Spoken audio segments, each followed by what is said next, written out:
Você falou em fake news, e esse é um tema hoje também muito badalado.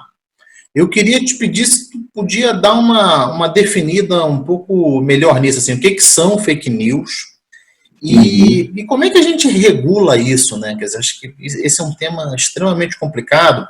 Eu sou professor, né? E na educação tem uma coisa muito interessante, que é o seguinte, nessas minhas andanças eu já dei aula aí, umas 20, 30 escolas, fazendo dobra e tal. E o tal do kit gay, você não acha o kit gay em escola nenhuma. Negócio absolutamente impressionante. Eu participo de grupos com 100 mil, 200 mil professores e ninguém acha o tal do kit gay nas escolas, né? Quer dizer, claramente aí uma fake news. Então, eu queria te perguntar um pouco isso, assim, como é que tu vê essa questão, assim, o que são, né, exatamente as chamadas fake news, e se é possível regular isso de alguma maneira, porque tem uma margem aí também de subjetividade, talvez, né, não sei, então o cara posta lá, por exemplo, sei lá, que o Supremo Tribunal Federal é ditador, e aí o cara não pode falar isso é fake news.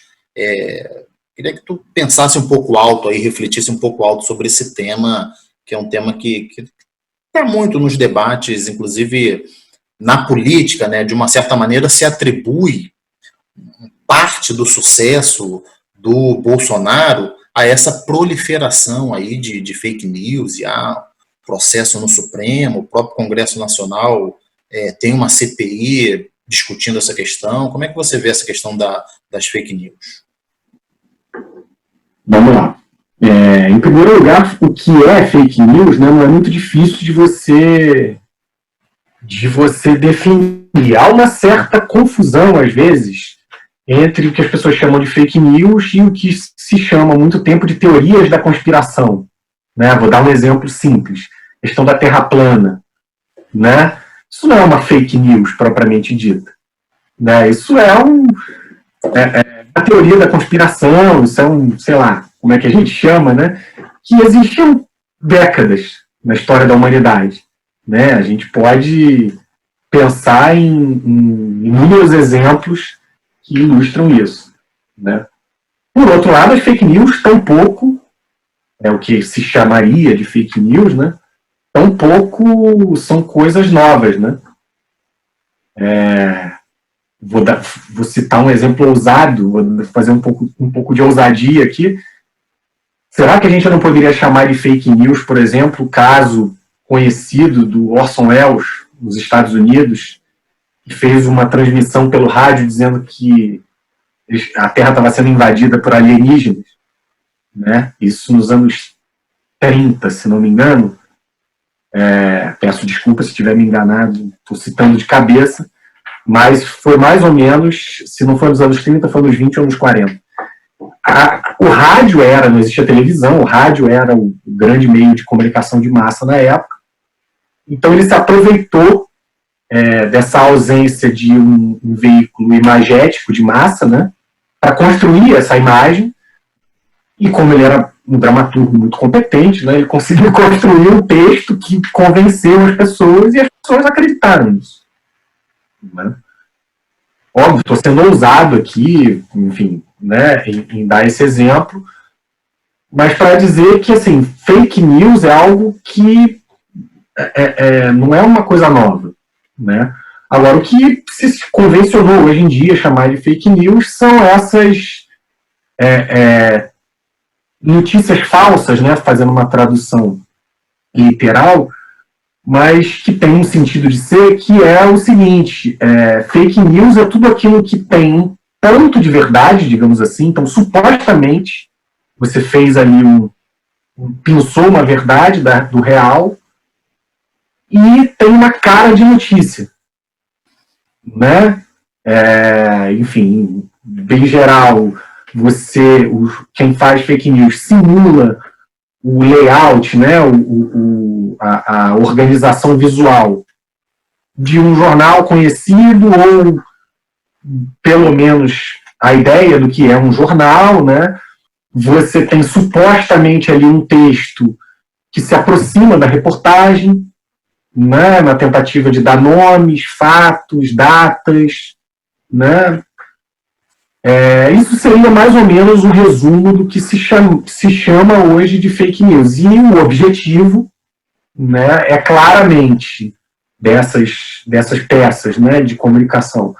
O objetivo é ou difamar alguém, ou construir uma narrativa de difamação com relação a uma pessoa, um candidato, enfim, ou uma figura pública, né, que tem alguma influência no cenário local ou nacional, ou construir narrativas como essa que você falou, por exemplo, do kit gay, né, para fazer ali uma disputa, que se convencionou chamar, né, de disputa cultural, ou político-cultural,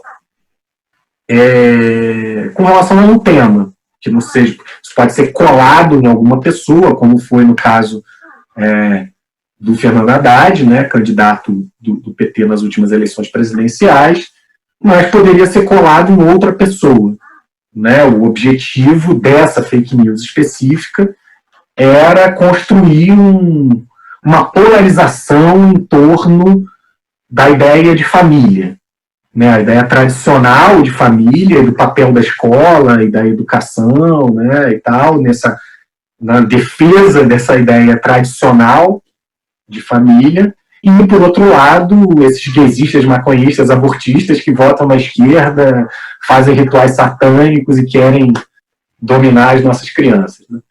E aí cabe praticamente todo mundo, né? Enfim, da centro-direita liberal e democrática, republicana, sei lá qual o termo que a gente pode usar, até o radical de esquerda, anarquista, enfim, passando aí por um espectro enorme, né?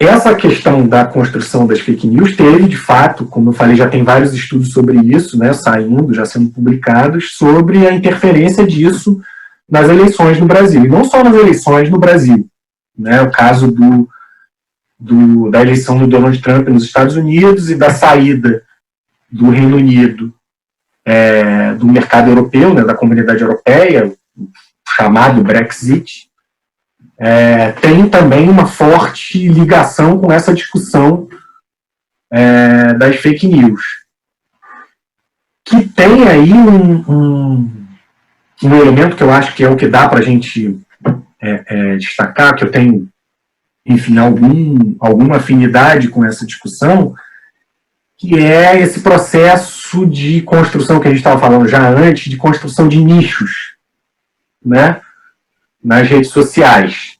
Está intrinsecamente ligado a isso, né? Um exemplo simples, eu vou citar aqui um estudo com o qual eu tive contato há algum tempo atrás, no final do ano passado, do professor jornalista Álvaro Borba e da pesquisadora Ana Lesnovski, né? Eu ouvi no YouTube, né, eu ouvi um podcast do Le Monde Diplomatique Brasil, chamado Guilhotina, entrevistou esses dois pesquisadores que estavam divulgando um livro sobre teorias da conspiração e fake news, a serviço de um projeto fascista no Brasil, né, em termos deles, né? E o que eles falam nesse estudo é que a gente tem agora no Brasil um processo de polarização nas redes sociais do debate político, que que encaminha, digamos, o debate interessado, citando Antônio Gramsci, né, ou parafraseando, um debate interessado, né, na construção na consolidação de uma imagem ideológica, né, de uma determinada ideologia ou de um determinado candidato, de uma determinada figura. E como é que se dá esse processo? Se há alguns anos atrás a construção do debate público, político, se dava a partir da tentativa de uma narrativa que tentasse abarcar todas as visões, né, a definição clássica de hegemonia, né, de classe hegemônica do Gramsci, né, fazer dos interesses do seu setor, da sua classe, fazer desses interesses os interesses de toda a sociedade, né? A gente tem agora um processo, não vou me arvorar aqui a querer atualizar Gramsci, obviamente, mas a gente tem agora um processo talvez um pouco diferente, porque nas redes sociais você já não tem mais essa tentativa de que os seus interesses sejam considerados interesses de toda a sociedade.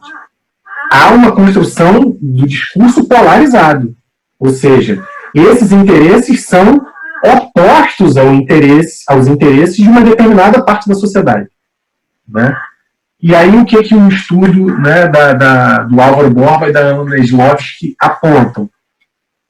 Que você tem hoje, por exemplo, na construção da pauta pública, uma proposta no sentido seguinte, no seguinte sentido: o que é colocado como discurso, né, como narrativa, busca essa polarização, não busca mais a concordância de 100%, né, ou algo próximo de 100% das pessoas. Porque o que eles identificaram? Que os temas com os quais em que não há polêmica, né, ninguém se interessa por aquele tema, esses temas não circulam. Temas como, por exemplo, o direito à vida. O que é o debate o direito à vida? Ele não é nada se ele não estiver ligado, por exemplo, à discussão do aborto. Que aí você polariza. Se você fala só do direito à vida, isso não tem polêmica. Isso não divide. Quais são os temas que estão tendo mais repercussão? São os temas que dividem. E aí você tem, por exemplo, a construção da estratégia política do Bolsonaro. Ele não produz nenhum discurso que unifique. Nem a própria base dele. Isso, inclusive, faz muita gente da esquerda ainda bater cabeça na hora de analisar a estratégia de comunicação, né? Não só da esquerda. Uma parte da direita também se viu, né, a Rede Globo de televisão, por exemplo, de quem estávamos falando, né, de quem já né, do veículo do qual a gente vem falando já, se construíram a sua hegemonia a partir de um discurso unificador, com todas as questões que a gente levantou. Mas havia essa construção de um discurso unificador. Agora isso não é mais um modus operandi de uma parte da classe política. Principalmente essa que está no poder no governo federal agora, e não só no governo federal, né? A gente vê. Então, essa discussão do kit gay, por exemplo, vai nessa linha. E aí, como é que a gente resolve isso? Como simplesmente, não, vamos falar a nossa verdade, o kit gay não existe, isso vai resolver os problemas. Como você falou, em nenhuma escola se encontrou o kit gay. Mas tem gente que acredita piamente que ele existe. E não adianta você vai dizer para essa pessoa que ele não existe, ele vai perguntar, mas cadê a prova de que não existe? Né? E aí, para complexizar, eu gostaria de poder oferecer soluções simples, mas não é possível. A questão da legislação que você falou, né, que você perguntou, existe hoje um projeto de lei que pretende combater as fake news. Existe toda uma discussão no Supremo sobre isso. Mas é importante a gente ter cuidado. Eu não sou especialista nesse tema, sugiro para quem quer se interessar, quem quer se aprofundar mais nesse tema, buscar o site do Intervozes, que é uma organização ligada à democratização da comunicação e aos direitos na rede, que tem várias formulações sobre isso, né?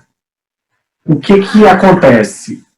Hoje, a legislação que está sendo proposta pode acabar sendo um tiro pela culatra, que vai criminalizar pessoas que repassam e compartilham notícias falsas, sendo que não foram essas pessoas que produziram. Essas pessoas estão sendo um instrumento de divulgação e distribuição, vão ser elas as pessoas punidas. Um outro problema que pode surgir do debate que está hoje no Congresso é que as empresas de comunicação que têm plataformas de rede social, o Facebook, por exemplo, pode acabar virando uma espécie de curador do conteúdo, para dizer o que é falso, o que não é falso. Imagina a gente dar... Não são mais os marinhos que vão decidir qual é a pauta pública, agora é o Mark Zuckerberg, que vai dizer que uma foto de uma Índia nua não pode aparecer porque o algoritmo lá disse que isso é pornografia. E aí você prejudica toda uma discussão, mas você prejudica uma possibilidade de dar voz a quem está discutindo a questão dos indígenas, a questão da demarcação das terras, a questão do genocídio dos povos indígenas, toda a grilagem de terras, enfim, todo um ambiente de debate que precisa ser publicizado e que pode se ver prejudicado a partir do momento que o algoritmo do Facebook vai derrubar todas as pessoas que compartilharem aquele conteúdo. Então, assim, é um debate muito complexo. É um debate muito complexo.